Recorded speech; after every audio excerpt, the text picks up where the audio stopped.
హైవర్స్ మార్పు అన్నది ఖచ్చితంగా ఏదో ఒక రోజు వస్తుంది. పిల్లిని కూడా 4 గోడల మధ్య బంధించి కొడుతుంటే పులిలా మరి నీ మీదకు ఎగబడిద్ది అది. అలా రీసెంట్ టైమ్స్లో హిందువులలో వస్తున్నటువంటి చైతన్యం, హిందువులలో వస్తున్నటువంటి ఐక్యత నాకు చాలా చాలా బాగా నచ్చుతుంది.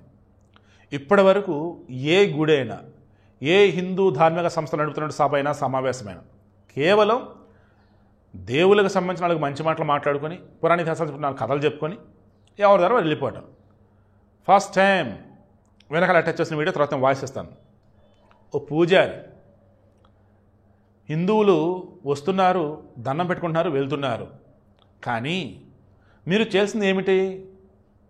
క్రైస్తవులు, ముస్లింలు వాళ్ళంతా ఒక చిన్న ఇది జరిగినా కానీ వాళ్ళు రెస్పాండ్ అయ్యే విధానం అనేది ఉందే, మన వాళ్ళు సైతం వాళ్ళకి సపోర్ట్ ఇస్తారు. కానీ మన హిందువుల మీద దాడులు జరుగుతుంటే మీరు ఎందుకు సైలెంట్గా ఉంటున్నారు? మన పెహల్గామ్లో ఎంత దారుణంగా హిందువులను చంపారు, మీలో ఎంతమంది దాన్ని ఖండిస్తూ పోస్టులు పెట్టారు? ప్రస్తుతం బంగ్లాదేశ్లో హిందువుల మీద ఊచకోత నడుస్తూ ఉంది, దానిని ఎంతమంది మీరు ఖండించారు? దానికి సంబంధించి ఇక్కడ వీడియోలు పెడదామంటే గవర్నమెంట్ అడ్డుకునేది, పోలీసులు అడ్డుకుంటారు. పోనీ ఎవరన్నా ఫార్మల్గా ఫేర్గా నార్మల్గా పెట్టారంటే దానికి వ్యూస్ రావు. అంటే ఆయన ఏం చెప్పాడంటే, హిందువులలో ఐక్యత లేనంత కాలం మనల్ని ఎవడెవడో ఆడిస్తాడు, వేధిస్తాడు, వాడిష్టం కొద్దీ వాడు ఊరేగుతాడు. మనం మాత్రం అధికంగా ఉన్నటువంటి మేజర్గా ఉన్నటువంటి ఈ భారతదేశంలో కూడా భయపడుతున్న బతకాల్సి వస్తుంది. ఏంటి దౌర్భాగ్యం, ఏంటి దరిద్రం అంటే మీడియాలో అటువంటి వార్తలు రాకపోవటం, ఏది హిందువుల మీద జరిగే దాడులని హైలైట్ చేయకపోవటం, ఒకవేళ అటువంటి ఎవరైనా హైలైట్ చేసినా హిందువులు పట్టించుకుంటూ వదిలేయటం, సోషల్ మీడియాలో వచ్చేసి ఆ బిగ్ బాస్ షోకి, ఆ హీరో సినిమాకి ఎవరో బికినీ వేసుకుందని ఇటువంటి చిల్లర చెత్త వాటికి రెస్పాండ్ అవుతూ పోస్టులు పెడుతూ షేరింగ్లు చేస్తూ ఉన్నటువంటి మీరంతా హిందువులు ఎట్టవుతారు? హిందువులు అంటే ఎవరు?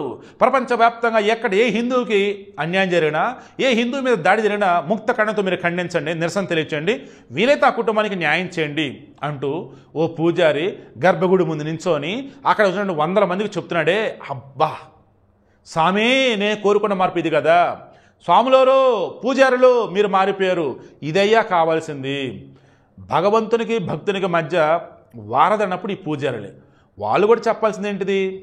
భగవంతుడు డైరెక్ట్గా ఏమి రాడు, మీ రూపంలోనే అధర్మాన్ని అణిచివేయాలి, అన్యాయాన్ని ఎదిరించాలి అంటే దాని అర్థం ఏంటి?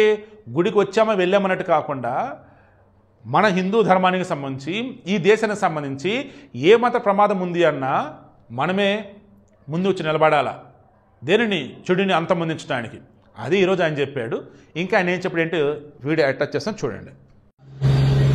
కల్పితమైన కాశ్మీర్ ఫైల్ కల్పితమే అనుకుందాం, కేరళ స్టోరీ కల్పితమే అనుకుందాం, పాకిస్తాన్ లో కలలు తెగి ట్రైన్లో వచ్చినాయి కల్పితమే అనుకుందాం, గాడ్సే గాంధీని చెప్పింది నిజమే కావచ్చు, ఒక్కరిని అనుకోడు గాంధీ కానీ పాకిస్తాన్ నుంచి మన హైందవ తలలు ఎన్ని వచ్చాయో తెలుసా, ఎన్ని ముద్రాలు వచ్చాయో తెలుసా? ట్రైన్లో దేశం విడిపోయినప్పుడు అత్యధికంగా చంపబడ్డ వాళ్ళు కూడా ఇప్పుడు కూడా చంపబడుతున్న వాళ్ళు హిందువులే. తెలుగు మీడియాకి విజ్ఞప్తి చేస్తున్నా, ఎవడో పచ్చళ్ళు అమ్మే వాళ్ళని ఫేమస్ చేస్తున్నారు, ఎవడో అఘోరి వేసుకొని పోతే దాన్ని వేసుకొని పోతే దాన్ని ఫేమస్ చేశారు. పశ్చిమ బెంగాల్లో హిందువుల పూజకోత వస్తున్నారు, మీరు చూస్తున్నారు కదా, ఫేస్బుక్ లో, వాట్సాప్ లో, కొన్ని టీవీలో, తెలుగు ఛానల్స్ మాత్రం చూపించలేదు. అవునా కాదా? ఇకనైనా మనం అందరం ఏకమై ఉండాలా. ఎందుకంటే బెంగాల్, ఇటు కేరళ, తమిళనాడు కొన్ని రాష్ట్రాల్లో విస్తరిస్తుపోతుంది. మనకు రిజర్వేషన్లు ప్రధానం కాదు మన బేట, మన సాంప్రదాయం ప్రధానం, మన ఆచారమే ప్రధానం. మన భావితరాల కోసం మనం ఏకమై ఉందాం, అఖండ భారతాన్ని నిర్మించుకుందాం, సమర్థమైన నాయకుడిని ఎన్నుకుందాం దయచేసి. ఎందుకంటే మన శక్తి కోసం, మన భూభాగం కోసం. పాపం తండ్రిని కొడుకుని చంపేశారు, ఎంత దారుణం. వాళ్ళకి వక్ఫ్ బోర్డు అంటే తెలియదు, నిజంగా చెప్పాలంటే సవరణ మాత్రమే చేశారు. ఏ దేశంలో వక్ఫ్ బోర్డు లేదు నాన్న, ఒక భారతదేశంలో అంటగట్టారు. చట్టాలు చూసుకోండి ఎప్పుడు తయారయ్యా మన కోసం. ప్రార్థనా చట్టాలు కూడా అన్ని కూడా మనకు వ్యతిరేకంగానే ఒక